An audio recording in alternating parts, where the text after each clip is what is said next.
St. Paul Public Schools is the only district we found that has devices like the one you see behind me to test for lead in water and get results immediately.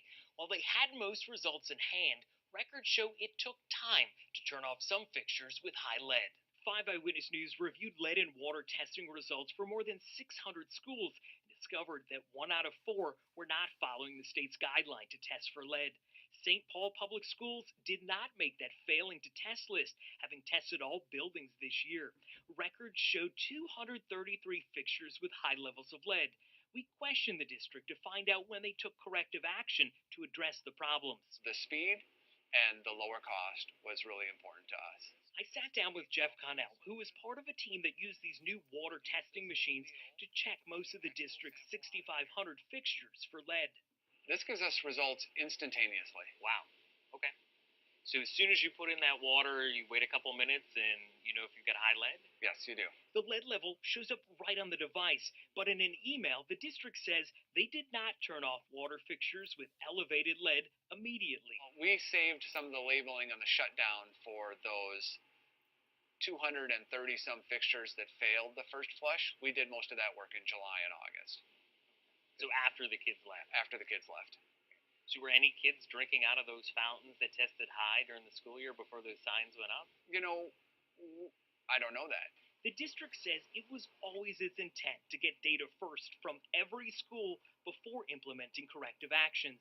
Instead of just running around doing one here or one there, we wanted to do a more systematic approach, making sure we prioritize things properly. At one of 9 school buildings with elevated lead in some fountains and faucets, Bruce Vento Elementary, kids and staff may have possibly drank from high-level fixtures and had no idea. District records show testing took place April 24th. That's when they found fixtures above the state's correction level of 20 parts per billion, including these 2 fountains. But the district says those fixtures were not turned off. The school year came to an end June 10th. It wasn't until mid-July when the district finished testing every school that work began on problems. We asked the district when was Vento turned off. In an email, the district says they don't know the exact date Vento's high fixtures were turned off, but say it was sometime in late July into August. That same month, warning signs went up at Vento.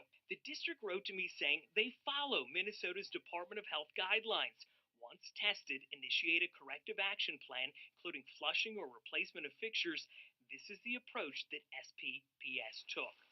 Before the bell rang, I talked to a couple of parents outside Bruce Vento this week. Do you wish you knew right away? Yeah, if I knew right away, I would have done something about it too. Wish they took action on the spot.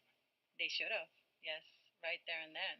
Of course, because, I mean, the question would be, it's not your children attending this school, it's our children. A district spokesperson says the state provides no timeline for when a school has to take corrective action. The next time St. Paul Public Schools test, they tell me corrections will be made as they go. They've hired 4 new plumbers just to deal with lead issues and to help install new filtered drinking fountains in schools. I should point out 96.5% of the district's fixtures pass testing, including most fountains. Eric Shalhoub, 5 Eyewitness News.